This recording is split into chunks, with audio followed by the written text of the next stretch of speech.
Welcome to another episode of On the Issues with Ben-Meir. Today's guest is Dr. Anne Speckhard, Director of the International Center for the Study of Violent Extremism. She is an expert in rehabilitation and repatriation of terrorists and their families, and has consulted with foreign governments on issues of terrorist prevention, interventions and repatriation, and the rehabilitation and reintegration of ISIS foreign fighters, wives, and children. In this episode, Alana and Anne discuss the psychological and psychosocial dimensions of violent extremism, what attracts people to these ideologies, how terrorists and violent extremists have been able to utilize social media to draw people into their ideologies, and what can be done to try to prevent people from falling into these extremist ideologies. Good morning. Good morning to you, Anne Speckhard. I guess that's how you pronounce your last name. That's correct. Yeah, thank you again for taking the time to join me on this podcast this morning. The subject matter that you have amazing expertise and experience is so important nowadays, specifically because of the widespread of violent extremism, just about so many different countries in so many different places. So I think our listeners will be very interested in hearing your views on what it's going to take. Certainly, we're not going to eliminate violent extremism, but can we mitigate it in a more systematic way? I mentioned to you earlier, I read your wonderful paper that was published last May 22nd, about these issues. And you are talking specifically, which is rightfully so, emphasizing the need to understand not the ideology behind violent extremism, but what other experiences the extremist individual is experiencing in terms of trauma, violence at home, all of these social encounters. In my work and in dealing with conflict resolution, I've always criticized the conflicting parties for failing to understand the psychological dimension of any conflict. That is, they've been dealing about ideology, the territory, political dispute, asset, etc., but they ignore the background, the psychological background, which is critically important in the search for a conflict resolution to any kind of conflict. So pretty much the same apply here from your perspective, of course. It is so important. But before we start with this, I want just to briefly introduce. Your resume is such and the credentials just amazing. But just let me mention a few things for our audience. Anne is Director, International Center for the Study of Violent Extremism, Chair, NATO Human Factors and Medicine Research Group, Terrorism Focus, Co-Chair, NATO Russia Counterterrorism Social Sciences Working Group, expert consultant to U.S. Department of Defense on Rehabilitation Program, Director of Combating Suicide Terrorism Research Project, Chechnya, Director Holocaust Survivors Oral Histories Project, Belarus. I mean, and on and on and on. With an incredible, such rich background in this particular subject. So let me begin, if I may ask you the first, you emphasize, of course, for rightfully so, that on the whole, in dealing with violent extremism, government, entities, organizations have been focusing more on the ideology, on territorial gains, political disputes, and all of that, and by and large are ignoring the psychological dimension behind these type of conflicts. Most recently I've been very critical of the Israeli government, Netanyahu, the Trump administration, in dealing, for example, with Iran. They never understood the background of who Iran is all about, and why Iran has shown the kind of capacity, the resiliency to deal with both major powers, United States and Israel. So, and that is one of these. They did not really think in terms of who the Iranians are, where they stand from psychological perspective, and why they've been able to put such an enormous display of power, of resistance and resilience in dealing with them. So my question to you, emphasize the importance of understanding the psychology behind violent extremism. Can you please enlighten our audience as to your approach, your take on about this premise of the psychological dimension of violent extremism? Sure, I'd be happy to. Let's see. I think, Alan, I appreciate that you see things similarly. And I think that's because both of us are systems thinkers. And it's really important when you look at a complex phenomena to understand the different dynamics of a system. And when I went out and made interviews of terrorists, I've interviewed about 800 of them, in-depth interviews, ISIS, Al-Qaeda, Hamas, Hezbollah, some violent extremists, white supremacists, anti-government militias. So all across the spectrum, even Antifa, people that were willing to carry out violence.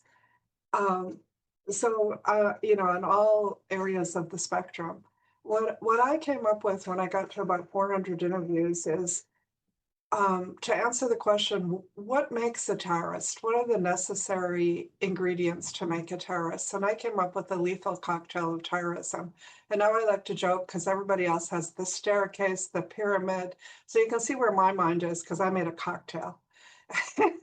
Yeah. But anyway, there's four ingredients, and there's the group, there's the ideology, there's social support for both of those, and then there's how that interacts with the individual and his particular cultural and psychosocial history, his needs and his desires, his motivations, or hers. And so it's never simple. It's never just there's a virulent ideology out there, and if we wipe out the ideology, it will all go away. We need to look on the level of the individual, where are needs not being met, where is the person being highly frustrated. And like you said, Israel or the West maybe didn't understand Iran. Countries have their own unique cultures. We know Nazi Germany had its own unique culture that led to events and its own history that led to events. We saw this with Russia and Ukraine, that, Russia had been invaded so many times from its southern border. To imagine Ukraine joining NATO was so upsetting to them, where from our side, it was like, what's the big deal? And so that we have to understand the context in which things happen and why ideologies appeal to certain individuals. And in our recent paper, it was about nihilistic violent extremism. And I have to give credit to my co-author and the lead author on that paper, Carolyn Ewing. She's a research fellow at the center. And she's the one that really pulled that together. But what she wanted to argue is that there's no ideology. And I said, no, that's not true. Psychologically, there is an ideology, but it's playing upon when someone has grown up with abuse, with perhaps being bullied or abused in their family or abused in their culture.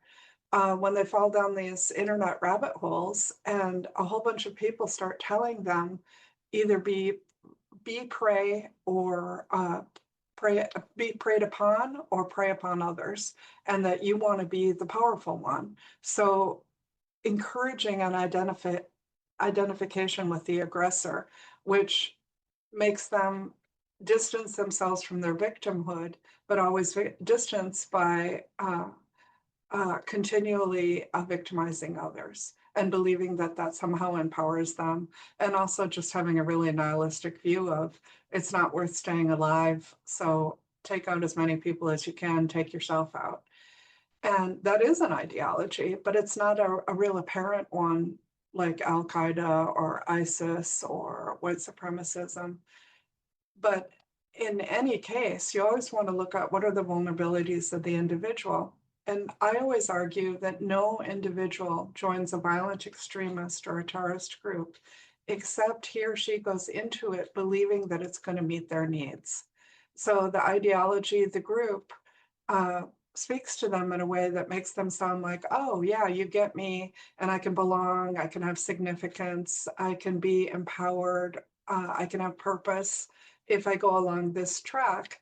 Of course, eventually the group overtakes them and they don't realize that that's going to happen. So they may fuse with the group and then find it very hard to leave, and find that they're suddenly getting used in ways that perhaps they didn't anticipate. So we found out, especially with our ISIS interviews, so many people saying, I joined believing this dream, but the reality was far different, and then warning others not to join. Yeah, what I want to explore with you is the dynamics between ideology and psychology. That is, do they feed one into the other? That is, yeah, for example, you have certain ideological precepts about anything, and that possibly can be mitigated if there is no other psychological aspect that is feed into the ideology and vice versa.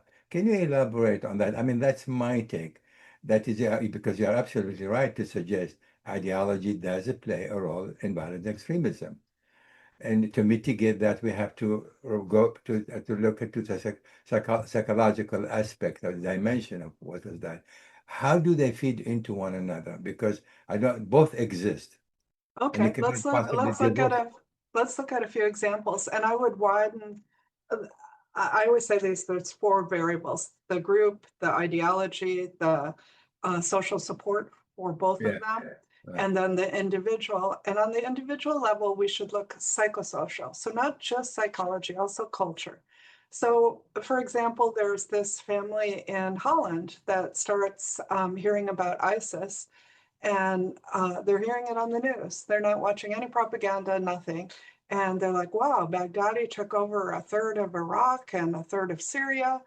And he's saying, come, come, I've established the caliphate. And they're Muslim. And they turn to each other and they say, in our lifetime, the caliphate is being established. We never dreamed that would happen. And what we have to understand is culturally, a lot of Muslims look forward to that day. Exactly. And so if they believe that it's coming to pass or that it's the end times, we have a lot of Christians, especially in the US, fundamentalist Christians that believe in end times, and they believe that they're upon us now. So they would take extreme measures either to further the end times or to act in a way that they think is culturally appropriate, religiously appropriate. We saw the same thing with people being called to martyrdom. So, like many Palestinians during the Second Intifada, they would tell me, well, I was willing to go and defend my country and the things that I saw that were wrong, and kill myself and kill others. And my religion says that killing myself is wrong, killing others is wrong. But if I identify them as the enemy and I identify my act as an act of martyrdom, then I not only can do it, I should do it. That's right. So that's where the ideology feeds into what's going on with the individual. And as I already told you, in nihilistic extremist violence, it's usually playing into a sense of wanting to belong. If they have any abuse history, telling them, okay, you were weak and vulnerable, but with us, you're strong. You're the one that preys upon others, and encouraging them into acts of violence. And they look like random, scary, horrible, meaningless acts of violence, but they have great meaning because they're telling them, this is how you empower yourself. This is how you react to a world that doesn't have any meaning. So again, it's on the cultural level, but it's also on the psychological level for the individual. And any example I would come up with of someone that joined a group. So like Antifa people were telling me after Roe v. Wade got struck down in this country, that they were willing to engage in what I would see as pretty extreme violence, that they would burn down crisis pregnancy centers. Those are usually run by churches, and they're a little bit, well, they're extremely misleading. They tell pregnant women, come here, we can help you resolve your issue. And women often go thinking it's an abortion clinic. They give them a pregnancy test, they do a sonogram, and then they start heavy talking them into keeping their pregnancy. Well, these women, because Roe v. Wade had been struck down and they felt personally threatened and their freedom and their sense of identity threatened, they were willing to go and burn these places to the ground. And they would paint in red paint that looked like blood, Jane's Revenge. Right. So you see always the ideology tells you that there's this terrible threat, this terrible wrong going on, and that it justifies, the terrible wrong justifies extreme violence. And if they use religion, God ordains this extreme violence. So in the case of pro-life, abortions are happening in the millions, and this particular doctor is doing late-term abortions. That's a baby. You should save his life. You have a right and a duty to go gun down this doctor. So you'll see a pro-lifer do that. So most terrorist and violent extremist ideologies, if you really look carefully at them, are defensive in nature. And they say, this terrible wrong is happening, you must defend, and you are a hero if you defend. And you can jump over the barriers that normally exist for violence because you are being a hero to stop violence against others. Right. Yeah, I know you mentioned something very important in terms of this is what kind of role the religion play in this particular situation. That is, those who would, I want to appeal to those susceptible to the need, they have a need to belong to some place. And there is a religion component that is powerful because then they are speaking about the higher authority that cannot be questioned. It's a higher authority demand required that we make these kind of sacrifices. And those who are in need to find a home, or need to have to belong to some, those who've been having terrible experience in their day-to-day life, especially. So they are very susceptible to that kind of appeal. How do you see that from your experience? Because, for example, we look at Hamas, we look at Iran, we look at Hezbollah, we look at the Houthis. Their ideology is very, rooted in religion, in Islam. From your experience, how do you see that?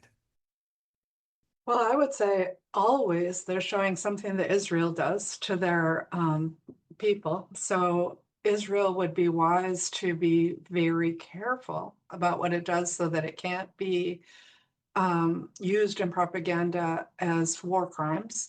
And we had the same thing when we were in Iraq, when we were kicking doors in, our military. It was used against us to say, these people are ruthless and they're hurting, especially women, especially innocents. So you must rise up against them, and this is an act of God to do so. So in the case of Islam, the whole jihadist ideology, which I don't think will ever go away, as long as there's injustice in the world, you can very easily twist Islamic verses and hadiths for someone that is not well educated in Islam. If you're very well educated, you would see the loopholes and the misinterpretations immediately, and you would see the use of weak hadiths that aren't even considered authentic. But it's not only Islam that's twisted this way. I worked with an abortion clinic terrorist. She tried to bomb 2 different abortion clinics because she was against abortion. And she had been preached to and told that there's 1 million abortions every year in the US at that time. And that during the Holocaust, we now judge people that knew that the smokestacks were burning with Jewish bodies. And how could you stand by and do nothing? And then this person, I believe, put a manual in her mailbox. It was called The Army of God. And it told scriptures from the Old Testament about how you must smite your enemy, how you must stand up for the unborn, about how God knows the unborn child in his mother's womb, and then gave zillions of examples of how to shut down the abortion industry using violence. And this Right. woman had gotten kind of crazy and believed that she was being told the instructions of God. And all of these people, if they believe in a religion where there's an afterlife, it doesn't matter if they die because they go on to be welcomed into the afterlife as heroes. And I walked through the streets of West Bank and Gaza at a time when there were martyrs posters everywhere. And so not only would you be welcomed into paradise, but you would be glorified among your community members after death. And for a lot of people, that's appealing, especially if they feel that they're living a hopeless life. So when we ask what's the answer, change their hopeless life and change all the violence that they're witnessing so that it can't be used by a group and twisted with an ideology for that person to come to believe that they are acting defensively instead of offensively, and that their violence is justified. Because I always ask everyone that tells me, oh, how can you even talk to these people? They're so violent. And I always say, well, ask yourself, at what point would you move to violence? Because I know if you attack my children and you're still alive, I'll go for you. I mean, Right. I don't believe in revenge. I'm not from a revenge culture or a revenge religion, but if it's happening in the action, I will kill you.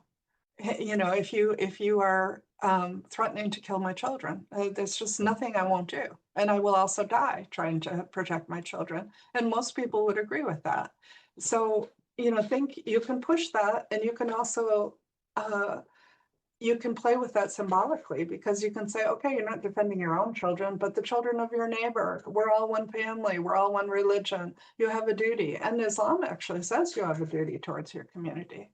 I think most religions say you have a duty to your community. Yeah, so when you have two combatants, two countries that take Israel and take Hamas, and Israelis too, specifically said this current government, believe in Israel right to the entire land of ancient Jewish land as bequeathed by God to the Jews. So it is basically religiously based doctrine or ideology. So and then talk to Hamas or Hezbollah, they have basically the same thing. So how do you, because this, when it is rooted and embedded in religion, how do you then mitigate between two people who basically base their entire ideology on something that, from their perspective, is ordained? We cannot change. This is what has been commanded to do.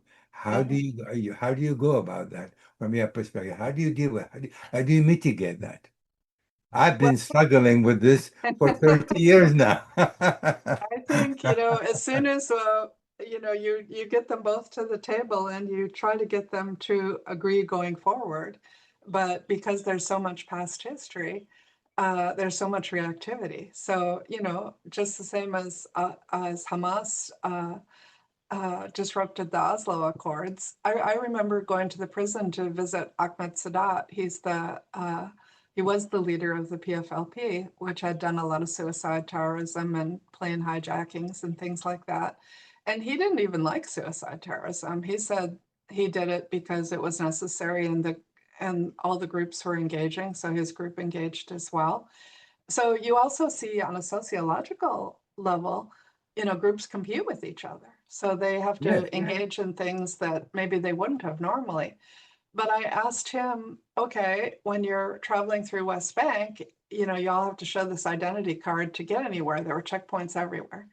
And, did you ever think of doing something nonviolent, like, wait till Passover and go to those checkpoints without your identity card and only send women and have all of them say, let my people go? I mean, it's a really amazing message to the other side, right? If you did it on Passover. And if you did it nonviolently. And he said, yeah, we could do that. We did try to do some nonviolent things, but he said they always erupted. And of course, he blamed the Jews. He said the Israelis always shot somebody in a demonstration, or, rubber bullets or something happened to disrupt it, and then everyone went crazy.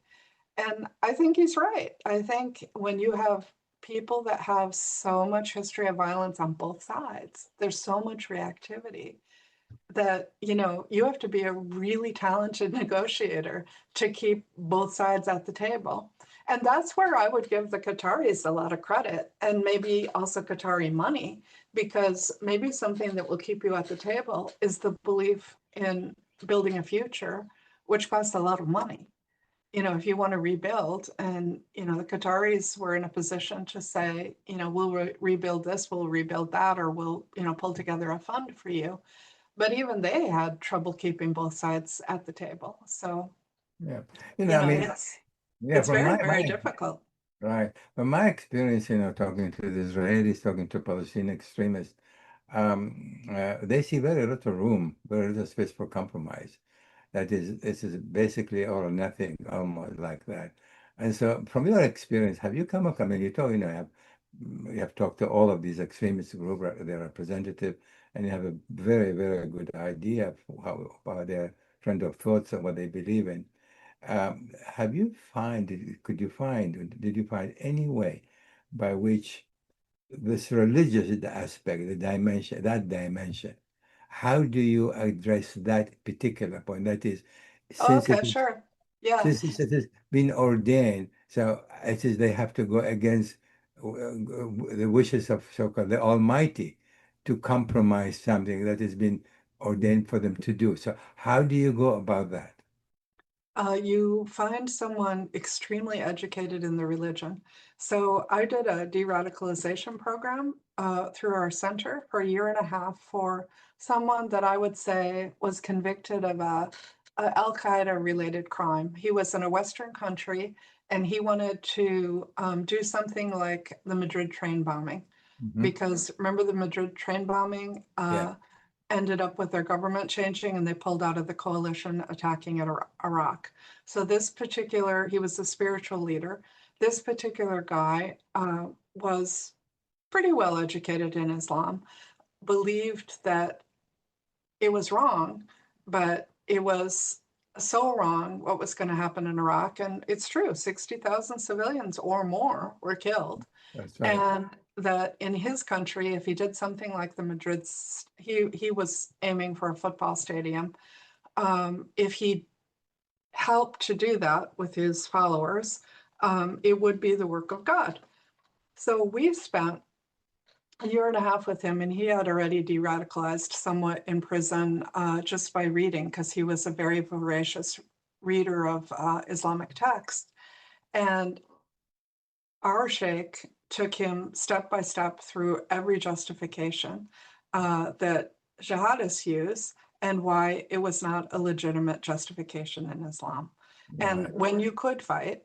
And it was interesting because on the case of the Palestinians, there's all kinds of exceptions, because it's a homeland, because you're defending your home, your family, your country, and that other Muslims have a duty to help you in that regard. So the Palestinian conflict is probably the hardest one to use religion to take the ideology apart. But with jihadist violence, you can take it apart. And I watched it for this year and a half. I learned a lot myself. I could never call myself an expert in Islam, but I certainly learned a lot of the arguments and used them in other situations. We also went into the prisons in Maldives, and they were saying, we need to establish a caliphate. We are justified to kill our leaders. And they had done a motorcycle bombing of the leaders in the capital city. And that they were calling their leaders apostates, and following this whole jihadist ideology. And we just took them apart one step by step. And it got to the point where I had learned enough from the sheikh that I would say, well, what about this? And the prisoner would say, well, no, I can say that. And I'd say, well, do you remember this hadith? And then they just get scared, because they Yeah. realize, oh, that's a very, very authentic hadith, and it's very clear that I cannot do that. So one of the things that we argued with a bigger jihadist was that Muhammad himself had made a treaty with the people he was at war with, the Meccans. And at that time, he returned prisoners that came to him to join the religion back to Mecca. And he was Right. asked, how can you do that? You know, like they're going to certain death. And he said, a Muslim never breaks his agreement. A Muslim never lies. We have this treaty, and as long as it's in force, I have to keep it.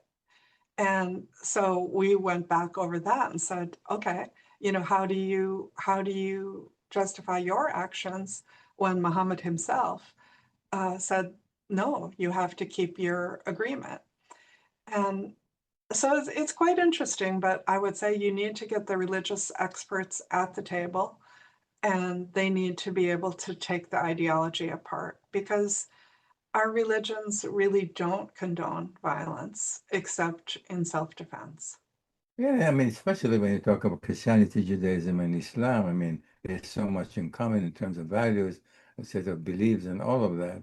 And I 100% agree with you that in the search, for example, in this particular case, Israeli-Palestinian, that is, I've proposed many, many times that, the religious scholars of all three faiths should sit down and talk about the conflict and find a solution in the context of their religious belief, because it's there. If they want to find it, if they want to and explain it, they can actually do that.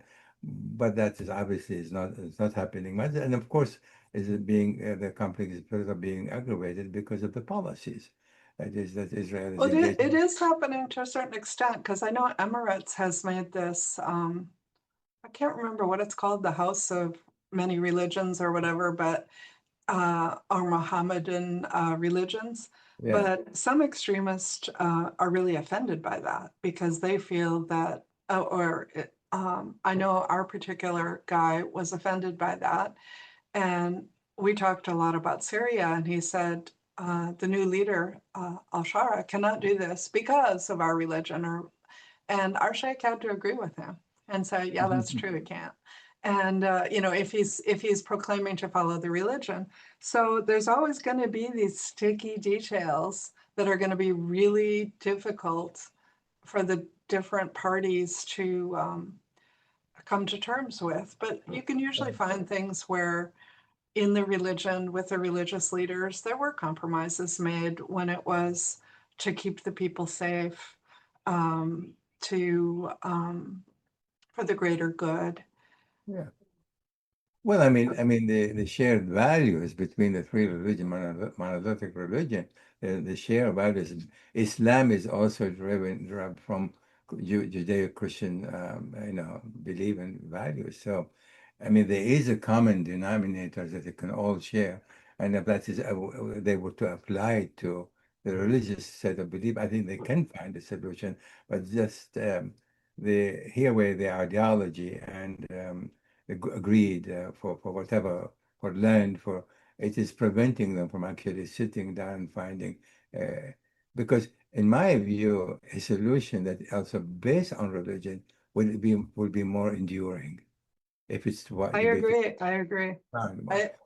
I agree. If you Yeah, can invoke religion, you know, to put the limits on people, that's right. That yeah, then because then it'll be contested, the least contested one once it yes, is found. yes. You spend in a very rightfully so you talk a great deal about the social media and how the social media is formulating, making spreading extremist violence and violent extremism. Can you just enlighten our audience in terms of um, the massive, massive influence of social media in the Sure. growing pervasiveness of violent extremism?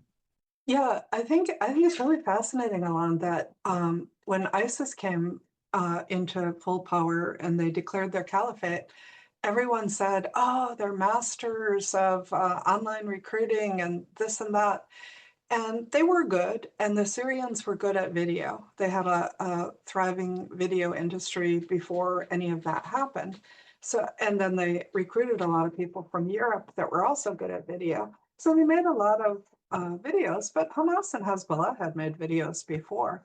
Yeah, And what really came into being was that if you're an extremist group or a terrorist group, with social media, you could throw out this net to billions of people.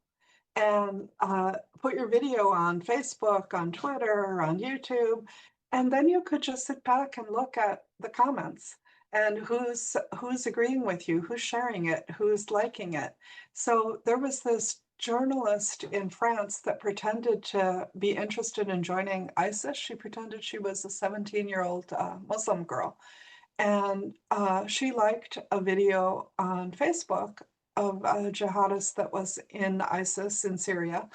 And he immediately contacted her. And he went heavy duty into, why don't you come here? I'd like to get married. You could come and marry me. And why don't you bring a girlfriend and empty your mother's bank account when you do it? And she went all along with it. And he said, okay, when you're ready to fly, don't fly from Paris, go up to Amsterdam because then you won't be suspected. Bring your girlfriend, make sure you empty your mother's bank account. All the while spinning this whole story of the caliphate, how great it was, how it was going to be a peaceful living for her. She'd live in a mansion, she'd have a real man, and on, and living the real Islam. So all he had to do was wait for a like, and he knew he had a target that would work. Another woman, she was playing on Twitter, and she was a child of an alcoholic, I think, and living with her grandparents, and she was a minor. And she asked on Twitter, why would ISIS execute a journalist? I think this was when James Foley had been beheaded. And they all answered her. So 20 of them swarmed around her and said, oh, well, it's because of this. And, are you a Muslim? And she said, no, I'm a Christian. And I even teach Sunday school. And I said, that's fantastic. But did you know the completion of Christianity is Islam? And would you be interested in learning more about Islam? And slowly taking her along the path to come to Syria. Same thing with a girl in London. She suddenly got this big following after she liked something on Twitter. Then they all swarmed. And, young kids, they like to have a lot of followers or they're lonely. And I think that we don't think about, there's surveys of how many minutes a parent talks to a child with substantial talking. And I think it's something like 10 minutes a day.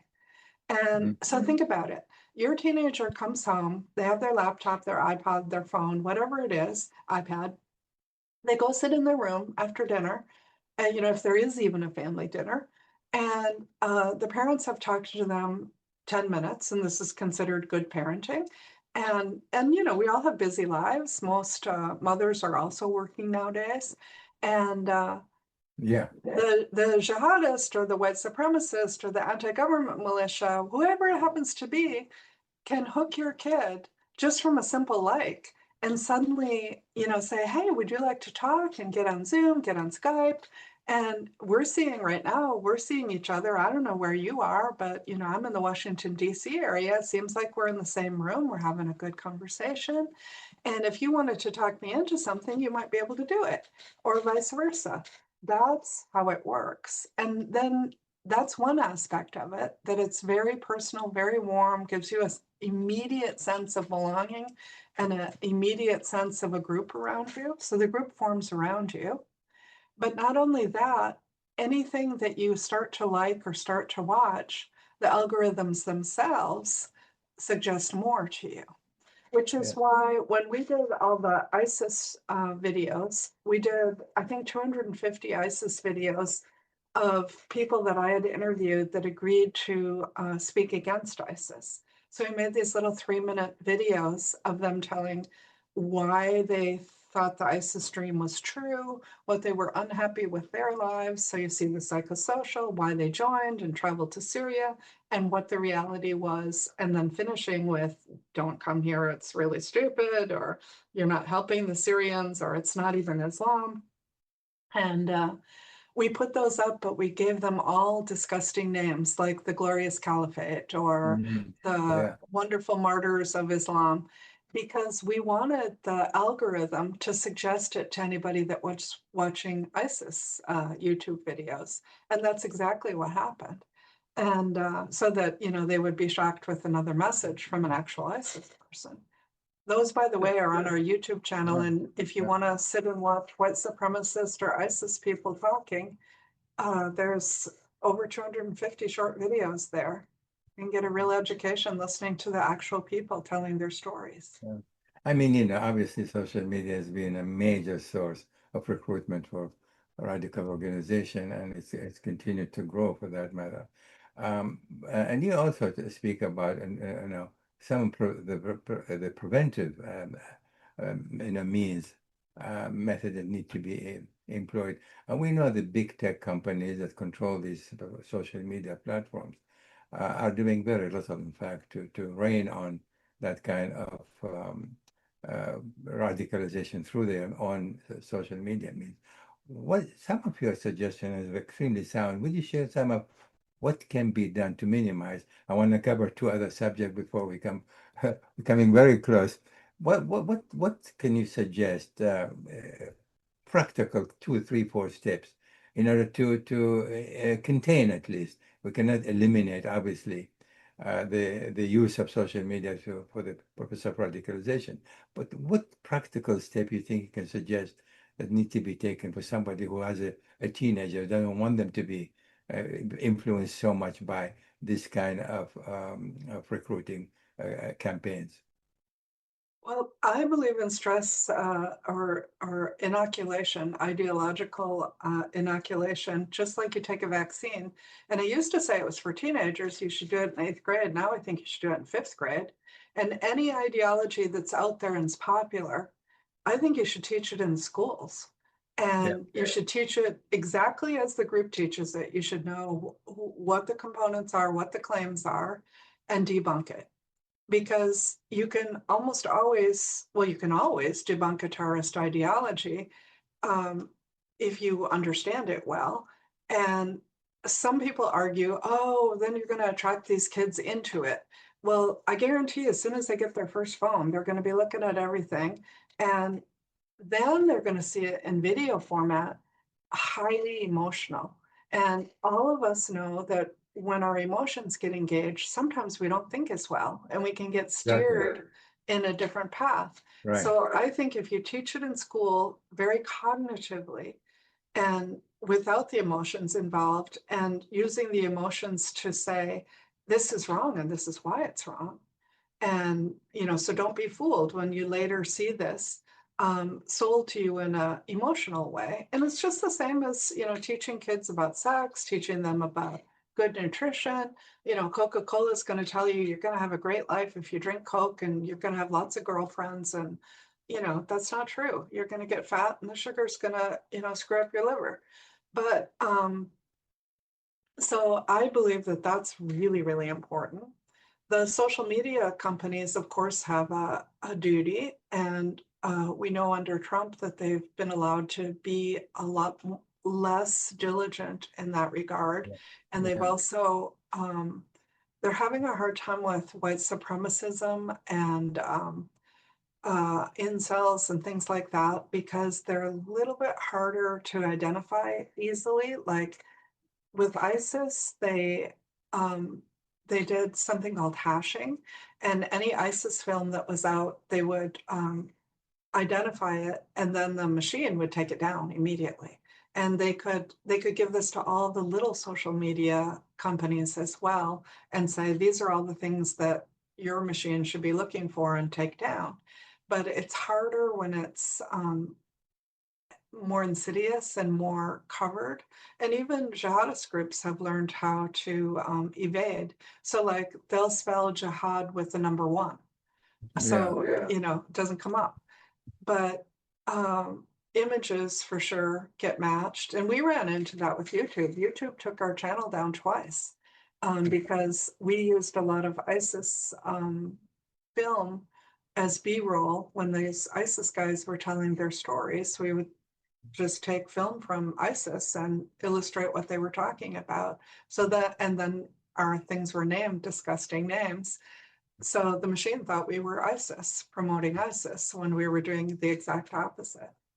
And then parents need to make sure that their kids are getting what they need, because a kid that feels hopeless, a kid that's getting bullied, a kid that doesn't belong anywhere, has no purpose, has no sense of significance, isn't loved, will resonate to where they believe those needs can be met. And it can be a complete lie. I mean, we know molesters and anybody that makes use of kids lies to them. Well, terrorist and extremist groups do too.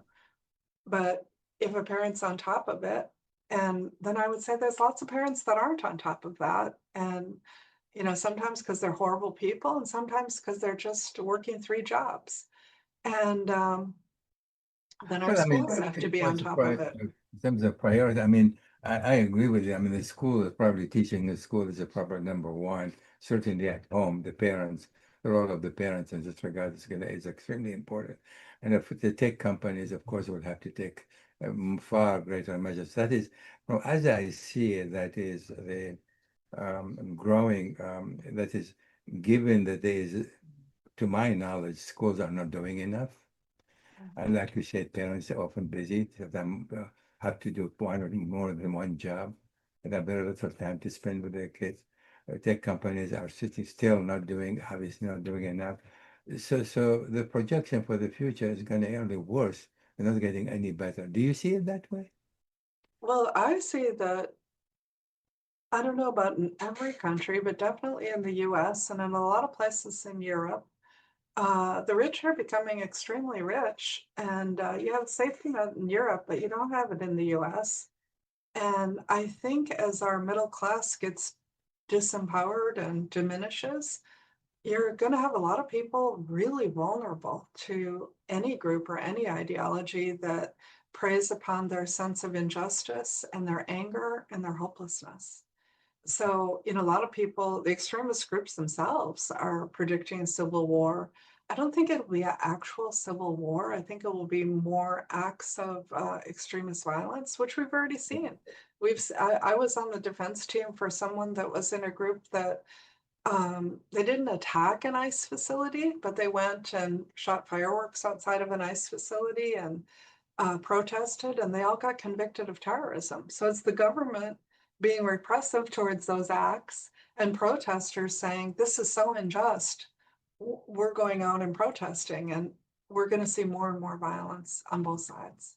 Yeah, well, one other aspect I'd like you to comment on that is counter-violent extremism through public health, which you spoke about and wrote about extensively. That is among one other significant, means by which to contain violent extremism. Can you speak a little bit about the importance of public health in this regard? Sure.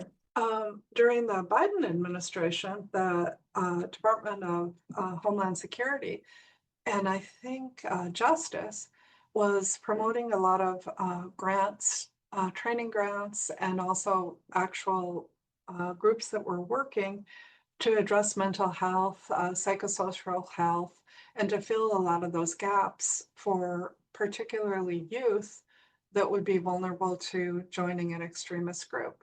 And I think that's great. I remember interviewing someone that told me he was learning disabled. His mother was abusive and married to guy after guy after guy. I don't remember if the guys were abusive, but he said he got invited to a Ku Klux Klan rally, you know, the Klan of today. And when he went to the flag burning, he said, I was euphoric. I finally felt like I found my place. I belonged. And simply because he was white. And, because, he just needed some basis of belonging to someone. And then these people encouraged him to read and read. So he read all the propaganda, the books on white supremacism, the fake Christianity and white supremacism. And he was all geared up to shoot up a synagogue. And luckily, he asked his supreme wizard, how can I get a rifle to do this? And the guy was an informer to the FBI and told the FBI. So the FBI sold him a rifle and then arrested him. And so he was stopped. But imagine if he had found a different way to get a gun, and guns are not hard to get in the US. We That's probably right. would have seen a synagogue shooting. Yeah. And all because of a kid that didn't have any place that he belonged. Right. So if these other groups had existed at that time, and the sad thing was, even when he got out of prison, he ended up going back to prison for drug offenses. There was no one really helping him. So we we need de-radicalization programs. Europe's got some really good ones, but in the US, they're kind of, they're just fly by night. They're people that are really struggling with getting their funding. And during the Trump administration, almost all the funding for these things has been canceled. Yeah, well, this is what I was just about to raise, all these social programs that in the United States that has been defunded by the Trump administration is just making the situation considerably worse than it's ever been before. And that is really a call.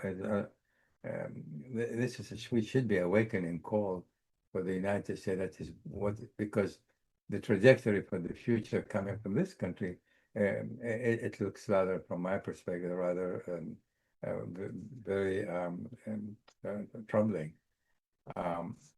Just to come, you speak about the four-stage nihilistic radicalization process. Can you just briefly, we have a few minutes left, to talk about the identity exploration, socialization, belonging, and identity fusion, trauma reinforcement, and behavioral escalation. Briefly about these 4 points to finalize sort of our discussion. Sure, I didn't note them down, so I'll just tell you the ones that I remember. The trauma reinforcement, they use the traumas that the kid themselves has lived through and flip it to, we know that some trauma victims identify with the aggressor. That's just a natural thing. And the reason that they do that is, let's say, for instance, a rapist that's been raped as a young boy. When he feels vulnerable, instead of dealing with that vulnerability, maybe having a panic attack or going to therapy, he switches into the role of the aggressor and goes and finds somebody that he can be the predator against. Exactly. And the groups and that's his way of not feeling that, not having a flashback, basically. And flashbacks are full sensory, super scary, make you feel like you're crazy and you're back in it. You have no sense of time in a real flashback. So groups that reinforce this thinking of this is the appropriate way to respond to a trauma. And they literally say, you either are going to be prey or prey upon. And exactly, yeah. Yeah, so it's a really sick message. And they, slowly get them into this. And then once they're in it, if they filmed themselves or if they've, admitted somewhere that they've done these things, then they're in. It's kind of like any gang where, you've committed crimes, so it's hard to back out, or they can blackmail them with what they've done or said. Yeah. I sort of been, writing about what happened in Gaza, how the Israelis were actually basically committing genocide. And it's exactly to the point you're making, that is having suffered, having gone through the Holocaust, for them to, and I speak with them, and I'm shocked when they actually feel, as if nothing happened. This is killing 75,000 Palestinians, basically destroying the entire area, was acceptable because of past experiences. That is exactly what it is.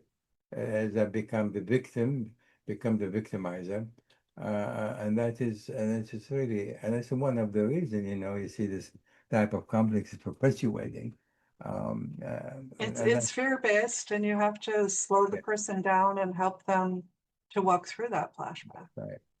Yeah, we're coming very close to this. I'd like to give you a few minutes, please, just to impart with your thoughts on what we have just discussed. Where do we go from here? It's a vast question. Big question. I would say all terrorism, all violent extremism has some root in injustice.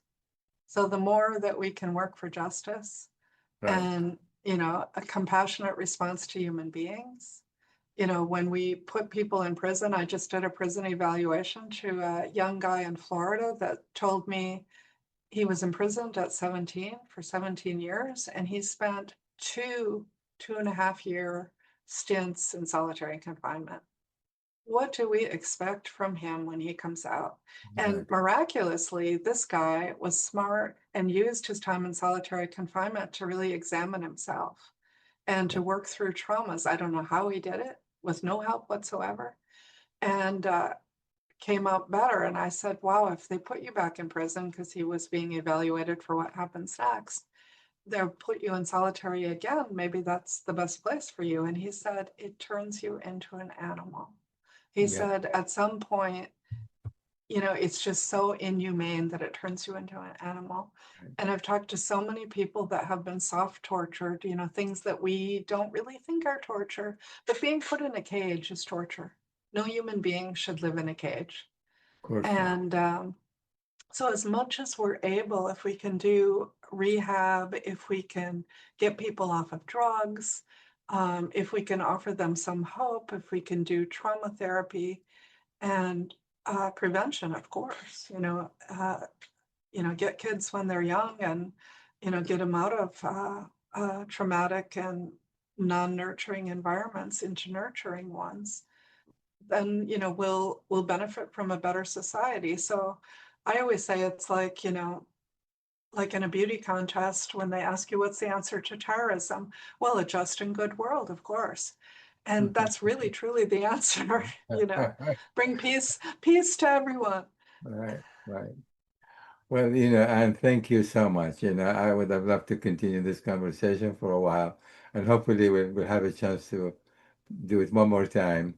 Anytime. Thank you Can I so tell much. your listeners, my Please. latest book is, I'm trying to see if I have a copy of it here. I don't.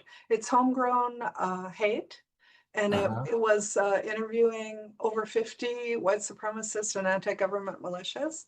And the really fun thing about that book, if you can put a link to it, is that when you read a chapter, then you can link to the actual interview.